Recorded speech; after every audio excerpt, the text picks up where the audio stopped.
What's up, guys? Welcome back again to your Heroclix headquarters. Today, we're going to be continuing our full set review with the chases from Wheels of Vengeance. So without further ado, let's get right into it. And we're starting things off with a banger this time. We got Ghost Surfer right off the bat. One of my favorite chases in the whole set, and possibly the best sculpt in the whole set. This thing is like a freaking paperweight. It's got some weight on that big flame wave that he's surfing, and it's just so cool. I freaking love this thing. It's very awesome.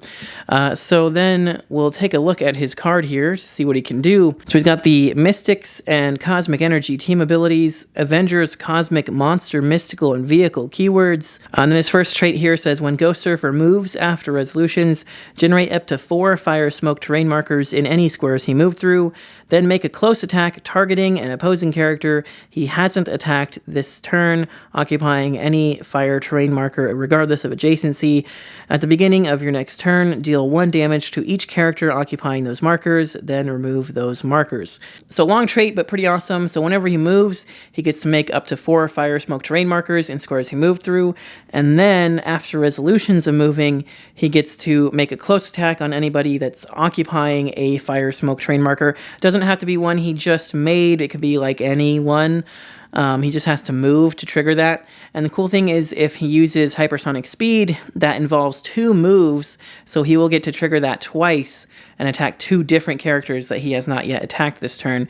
So that's pretty awesome, and I think important to know here. And also, just spreading that fire around is great. You know, it forces your opponent to move away, otherwise they take damage. And yeah, he's got improved movement for blocking and for characters.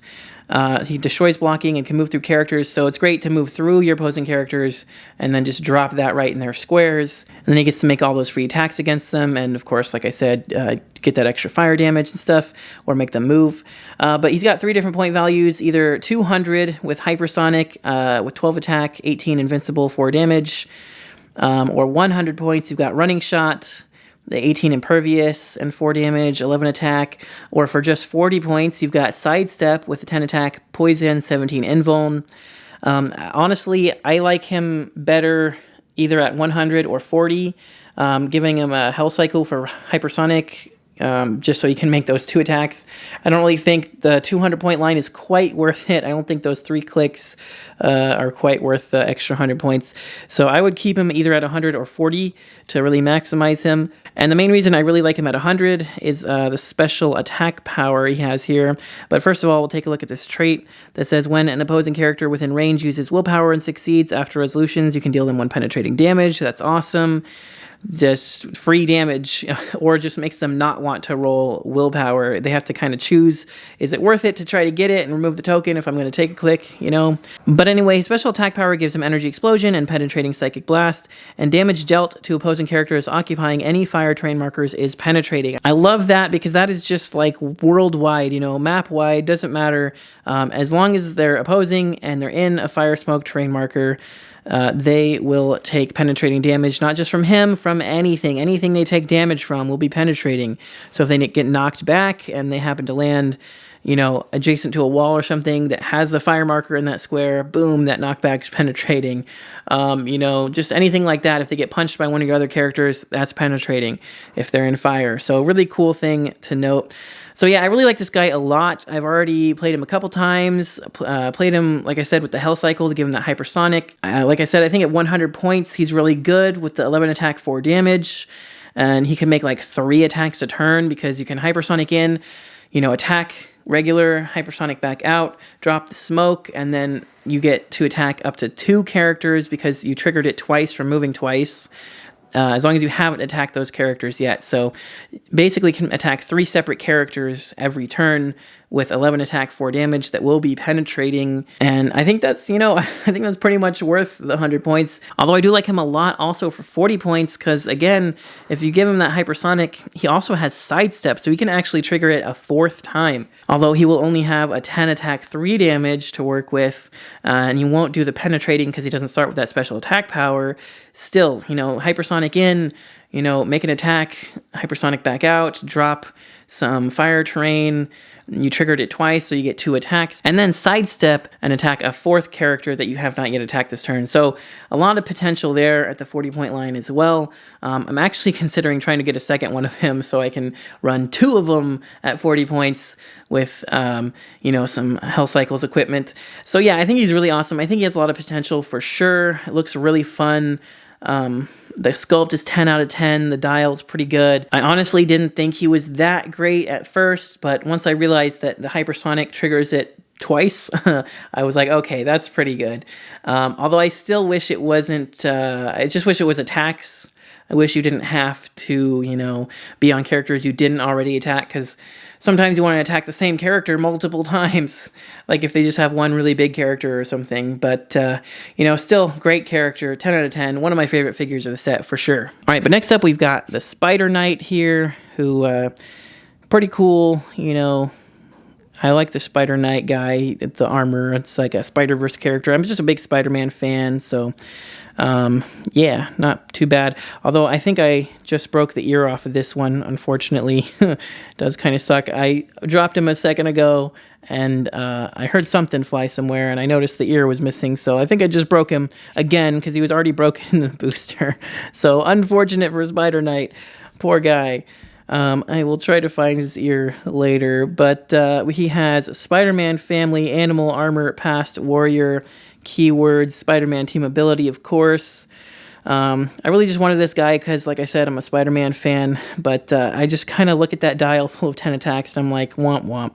Wish there was an 11 there at least, but he does have some cool powers, so at least he's kind of a fun figure still. He's got Charge. When Spider-Knight uses it and attacks, he may instead target an opposing character adjacent to any squares he moved through, regardless of adjacency. When Spider-Knight hits a multi-base character, that character gains a mobile and range 0 until your next turn.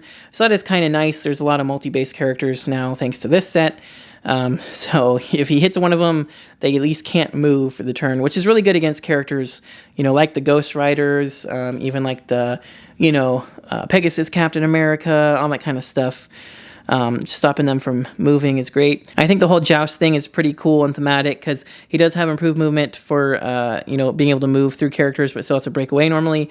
So being able to just run past somebody and then making a close attack after, the end of your charge without having to still be adjacent is pretty neat. Like an actual Joust, but then he has Invuln and Super Senses, which is nice because you got the +1 from the team ability, and then you've got Probability Control, and once per turn, when an adjacent friendly character would be targeted with an attack, if Spider Knight is not also a target of that attack, you may choose to have him become a target of the attack instead. So, yeah, I kind of feel like this guy's a little more defensive, right? Like, he's 60 points. He's kind of just protecting your team. So if he's not a target of the attack, you can make it become him instead. And he's got Invuln and Super Duper Senses. So he's pretty well protected there, honestly. And he's got Prob on top of that too. So, very multiple layers of defense on that. And, he can at least have blades so he can do some damage if he hits. I just wish he had at least 111 up front. So he wasn't like just straight 10s, but still 60 points isn't too bad. Although I do wish he had the vehicle keyword, and I wish he had the pilot trait, so, he could have like, I don't know, it could just be for Spider-Man family or something. That would be good enough for me. Just to be able to have somebody hop out after he's KO'd would be great. So I don't know how to feel about this character. I love the sculpt. It's great, even though I'm breaking it again. But the armor looks awesome. I love Spider-Man characters in general. And I think the Joust thing is actually really cool and thematic. And even, the chivalry thing is really cool to be able to kind of take the hits for other characters. So he has a place on a team for sure. He does some really cool, fun, and interesting stuff. But I just feel like he's missing out on a lot of what could have made him great, I would have happily paid 75 points for this guy if he had some higher attack numbers too, and also had like vehicle keyword and the pilot trait. I think he would have been a pretty awesome chase then, instead of just kind of a whatever one. Like, I'm just going to collect him because I like Spider-Man characters. I might not actually use him, but I might try him out. I do kind of want to try him out at least. And like I said, I think he'd be a fun character, but nothing too crazy though. All right, but moving right along, next we have Sleipnir. Sleipnir. I don't know exactly how you pronounce it, but of course he's Odin's horse. So he's got animal as guardian and deity keywords, 125 points, cosmic energy team ability, improved movement for characters, and of course he's got the pilot trait for Odin as guardian or deity, so a lot of good options there between as guardian and deity, and I don't think we currently have a Odin in modern age, so, hopefully we'll be getting one soon, maybe a convention exclusive or something like that. So we haven't seen the pilot trait yet. We've talked about it in the rares and super rares, but for this video, we'll go over it one more time. So, of course, when revealing your force, you may choose a single base character on your sideline that is named Odin or has the Asgardian or Deity keywords. Turn it to any click, and Sleipnir can use the standard attack and damage powers displayed on that character's dial. And when Sleipnir is KO'd, before moving him from the map, generate the chosen character from your sideline on its last non-KO click. This game, that character can't be healed or replaced and isn't scored when KO'd. Protected Pulse Wave. So, of course, just get to get the attack and damage powers of any one click of whatever character you chose for the pilot, and then they also get to come out on their last non-KO click when he's KO'd. But then he also has a special movement power that gives him charge. When Sleipnir uses it after resolutions, you may generate the character chosen for his pilot trait from your sideline on its last non-KO click, and that character may make a close attack. If you do and hit after resolutions, return the character to your sideline on any click. Otherwise, remove that character from the game without scoring it. Oof. So it's a very high-risk, high-reward situation there where he gets to charge, and afterwards you can generate the character from his pilot trait on their last non-KO click to get a free attack in, but unfortunately if they miss, they get removed from the game. But if they hit, they get to go back on his card on any click, so you could kind of switch the clicks around if you want to switch, the attack and damage powers he's using from them. So that's really cool, plus, it's just an extra free attack to get in there. But then he also has a special damage power that when Sleipnir or the character chosen for his pilot trait attacks, attack rolls of 8 are critical hits, because it's an 8-legged horse, so that's pretty funny. And it is giant size too, I forgot to point that out. So he's got 11 attack, quake, 18 impervious, and that giant size with a 4 damage. So pretty awesome. I think he's a lot of fun. I think he could have some potential for sure. Just 125 points is a lot. But, he's got a pretty good dial length there with cosmic energy. So unless they hit him with some big penetrating damage, it's going to take a good few hits at least. So, yeah, I think he's pretty cool. And really, if you can get a good pilot for him, is going to make all the difference in the world. He just needs a good pilot for sure. Oh, I almost forgot to mention he does have a 60-point line where he has 8 movement with that charge special, 10 attack, 18 invuln, and 3 damage with that damage special. Well, only 4 clicks of life. So you could play him at 60 to save some points. Definitely is an option. I might try that, but I like him at 125. So either way, he just needs a good pilot to take advantage of that special, and he could be amazing at either point value or just kind of fun either way. All right, up next we have Namor riding the shark, and I definitely want to get this guy because he looks epic. I love that sculpt with the shark and everything. So he's coming in at 145 points, or also he has a 80-point line there where he just has the 1 click of charge, super strength. But for the full 145, let's take a look. He's got Avengers, Defenders, Team abilities, of course the swim ability, Animal, Atlantis, Avengers, Defenders, Future, Illuminati, Ruler, and Warrior keywords. And improved movement for characters is great. He's got Traded Flurry and Flurry as free, but only to target characters occupying water terrain. And then you have special movement power that gives him hypersonic speed. When Namor moves after resolutions, he may generate a water terrain marker in a square he moved through. And then he also has stop and impervious, and if Namor occupies water terrain, he can reduce penetrating damage. So the cool thing about that is he can basically hypersonic through somebody to drop the water in their square, hit them, and then use the free flurry to target a character occupying water terrain. Or he can hypersonic, hit somebody, and then drop the water in his own square when he's done moving so that he can reduce penetrating and, of course, just gain the advantages of being in water and having swim, so he can't be targeted unless they're within 4. He's got Battle Fury, his whole dial, so he can't be carried, but he can't be mind-controlled or tokened, and he's getting through that shape change, too. 19 Invincible is also really nice at 145 with the Defender's team ability too. And, that 12 attack with Avenger's team ability is going to be really easy to hit stuff. So I think he's pretty great, with 2 stop clicks and everything. He's pretty good at 145, but for his lower point value, he's also still really good because he's got that traded flurry, so he can actually charge flurry, and then he can potentially free flurry, but the only thing is he doesn't get that special movement power to make water terrain, so you kind of just have to hope that they're already in it or have somebody else to make it for you, or unless you can win map and, get a map full of water, that's great too. But yeah, I think that flurry, charge flurry is great, and then also the free flurry, of course. 80 points, so it's just in line with the Prime Spider-Man, who can also, of course, charge flurry, and then, if he's got 2 action tokens, take a free action. But Prime Spider-Man is still better because a lot of reasons. But yeah, so Namor's pretty cool. I like him a lot. I think he's playable at either point value for sure. He definitely takes a little bit of setup. You want other people to make water for him at either point value. The more water on the map, the better he's going to be for sure.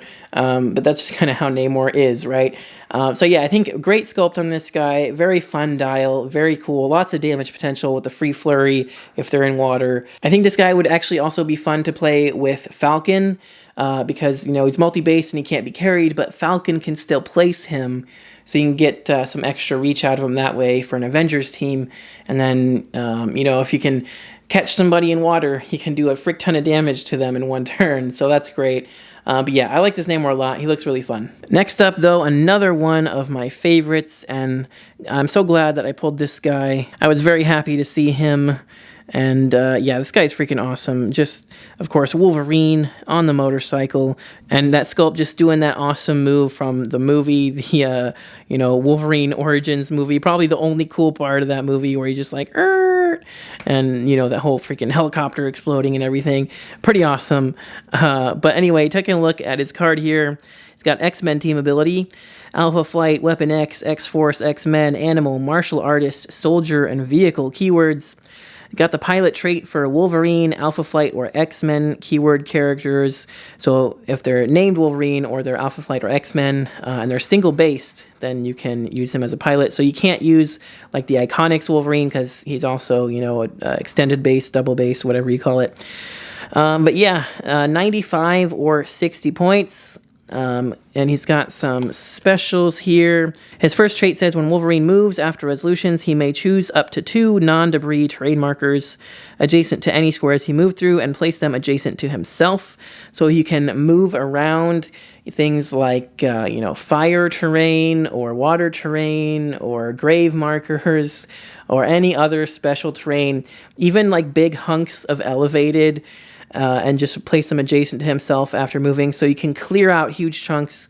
Also, I believe, just like 2 chunks of blocking, like from a barrier or something, you can just move those right out of the way. So that's a pretty cool trait to have. There's some really interesting things you could do with that. But then on his move, he's got hypersonic speed. When Wolverine uses it and hits after resolutions until your next turn, hit targets modify speed -3 and can't use speed powers. Gotta love that. If you can hit their most mobile character and just kind of shut them down so they can't be hypersonicking or running shotting, and also slowing them down with -3 movement, very cool. That's going to be really good for you if you can manage to hit the right characters, because then they're just not going to be able to get to Wolverine, and he's just going to keep hypersonicking around, hitting, slowing them down and everything. Pretty awesome. Like that a lot. And then he's got Battle Fury and Exploit Weakness for his Road Rage special damage power. So I actually like that he doesn't start with that. Sometimes Battle Fury is really good to have, but sometimes you don't want to start with it either, because you want to be able to be carried up first at least. So I do like that he doesn't start with it and he just has regular Exploit. But I like him at 95 for the 12 attack, blades, 4 damage, exploit, 18 impervious, 9 hypersonic and everything. But I can't argue that 60 points is probably better just to save on, the 35 points for pretty similar stats and powers still. So yeah, pretty cool. Like him a lot. Just a really, really awesome and fun version of Wolverine that I can't wait to play more of. I'm still figuring out who exactly I want to use, who might be best for his pilot trait. There's a lot of good X-Men like Rogue from the Hellfire Gala set and a bunch of other figures. Actually, I think one I really liked was one of the Apocalypses. I don't think it was a Chase. I think it was a super rare, if I'm remembering. It's a Chase or a super rare from one of the Exoswords. There's a really cool Apocalypse that I thought would work really well for that. But yeah, there's some good options. And of course, we have another X-Men set around the corner with the Deadpool set that's coming out. I forget the name of it exactly, but it's going to have a lot more Wolverines, a lot more X-Men stuff. So definitely keep an eye out on this Wolverine. We might get another really good pilot for him in that set. All right, up next, another one of the chases I do really want to get my hands on, but I haven't yet, and that is Capwolf. Coming in at 90 points, of course, one of the most epic sculpts, popping a wheelie on that motorcycle. Though, I gotta admit, I kind of wish it was just regular Captain America, because I was really hoping for a Captain America on a motorcycle in this set. But, you know, this is pretty close, and it's been a while since we've gotten a Capwolf, so this one's pretty epic still. He's got Mystics and Avengers team abilities, 4 range, 10 movement, running shot, 12 attack, precision strike, 18 defense, 4 damage. He's got Animal, Avengers, Howling Commandos, Monster, Mystical, Past, Shield, Soldier, and Vehicle keywords. So a lot of stuff going on there.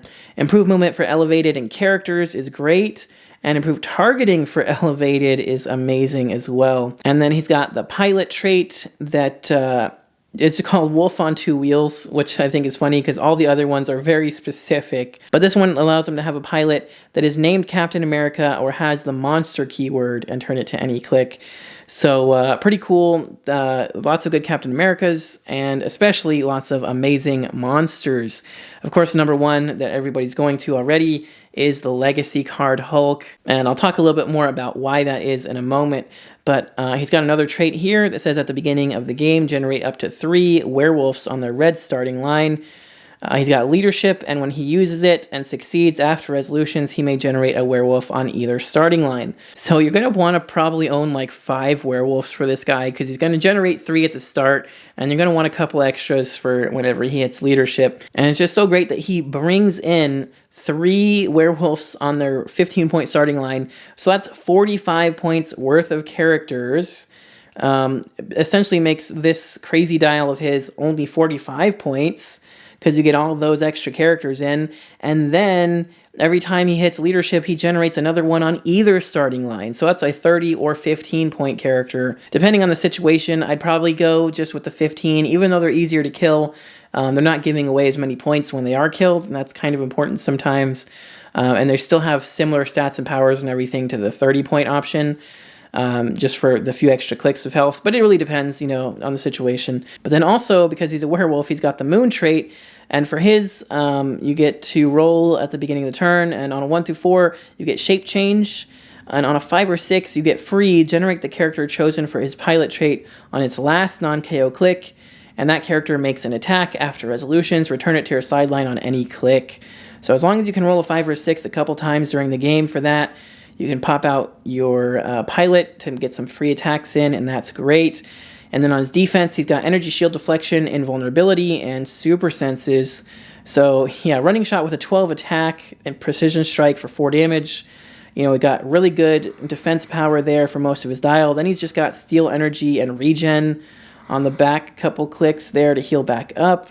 You know, he's bringing in 3 free werewolves and making more throughout the game, and has the potential to, you know, use whatever he can use from his pilot and possibly make them a couple times, just pop them out for a free attack during the game as well. So he's doing a lot of stuff. He's really great. You know, 10 out of 10 figure for sure. And the reason people really like the Legacy card Hulk, if you didn't already know, I have him right here actually. So I don't have his Legacy card, unfortunately, but I have the actual figure. So I can show you his last non-KO click right there. 12 attack, 6 damage, and that special movement power has flurry.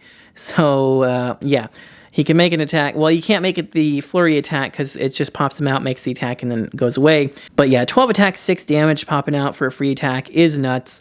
And then he also has some good options for, you know, the actual pilot thing, because you got shape change, He's got like Battle Fury and Power, you know, Super Strength. So you got some good options there for that. And then, of course, if Capwolf is KO'd, you pop him out on his last non-KO click, and then he can actually use the Flurry with the 12 attack, 6 damage. And if he's KO'd, he also has a trait that the first time he's KO'd, you turn him to click 10 or whatever, 9 or 10, something. And it's just like a banner click that has like, I forget already, Outwit and Perplex or Outwit and Prob, something like that. Anyway, when he would be KO'd on that click, then he goes like to a midpoint in his dial. So I have to KO him all over again. He's got like, you know, 4 or 5 more clicks of health. So it's pretty nuts. He's a really, really strong pilot for sure. And like I said, 10 out of 10 figure. I definitely am on the lookout to get myself a Capwolf because he looks like a lot of fun and looks like a great figure. But that just means I'm also going to have to pick up the legacy card for that Hulk. But anyway, moving right along. Next up, we have Vengeance. And I pulled like I pulled 2 of this guy and 2 different pre-releases. I pulled this guy twice. It was nuts. I ended up trading one to a friend of mine anyway, so it worked out. But he's pretty cool. I did play him, of course, because why not? He's got Power Cosmic and Mystics team ability, Marvel Knights, Midnight Suns, Monster, Mystical, Soldier, and Vehicle keywords. Spirit of Vengeance trait, which I tend to always forget about. So whenever an opposing character took damage from Mystics since your last turn, he deals penetrating damage. If the friendly character that dealt damage from Mystics has this trait, then he increases damage dealt by +1. Pretty cool. Improved movement destroys blocking is awesome. Triple target is nice. 120 points is quite a bit though, but he's got a lot of specials in here that give him hypersonic speed. When he uses it after resolutions, generate up to 4 fire smoke terrain markers in squares he moved through, and at the beginning of your next turn, even if it's lost, deal 1 damage to everybody occupying them and remove the markers. So that's cool, except he doesn't have improved movement for characters, so he can't just run through characters. So that kind of sucks. So you have to kind of expect them to move into the fire markers. But anyway, he also has Steel Energy, and when he uses it, he heals an additional click for each action token on the damaged opposing characters, and he deals penetrating damage to characters with 1 or more action tokens, so that's pretty awesome, and he does have that on the last half of his dial. And then he also has a special damage power that when he hits until your next turn, hit opposing characters can't reduce damage by more than 1. So he's not bad at all. When he hits, they can't reduce by more than 1. So, you know, with the 4 damage, he's dealing at least 3. You know, he's got a pretty awesome 12 attack precision strike there, 18 invincible. So, you know, good long dial, good steel energy that can heal a couple clicks, you know, if they have like multiple tokens or whatever. And the hypersonic speed, of course, is always good. You got Prob later. I've had some success with him in sealed and stuff. Overall, though, I will say, I think it's going to be a little hard to get good use of him outside of sealed. And I mean, even in sealed, I struggled against a couple teams. But he's a cool figure nonetheless. And it's just great to finally have Vengeance, because he's an unclicked character until now, so to finally get him is great. And you know, the sculpt is awesome. He looks freaking sweet. So I'm probably gonna hang on to this one at least. And you know, even if he wasn't amazing, people would still want him just because they've been wanting him for so long. So yeah, he's pretty cool. I think he's a fun character for sure. I think he has at least potential for fun games. You know, he's not horrible by any means. He's definitely can get some good use out of him. He's a good fun figure for sure. All right, last but not least for the chases, we've got Spirit Rider, who's just all glow. It's a whole lot of glow effect on this freaking character, just fully engulfed in flames on that horse. Looks pretty epic. Now, taking a look at the card here, you've got Mystics, Team Ability, Midnight Suns, Animal, Monster, Mystical, Past, keywords, the Spirit of Vengeance trait, like we just looked at on Vengeance, 70 points, 5 range, double target, and flight, with running shot, super senses, and a couple of specials here. You've got Energy Explosion and Precision Strike and Pulse Wave. And when Spirit Rider uses Energy Explosion or Pulse Wave and targets 1 or more characters that damaged friendly characters since your last turn, increase the damage dealt to hit characters by 1.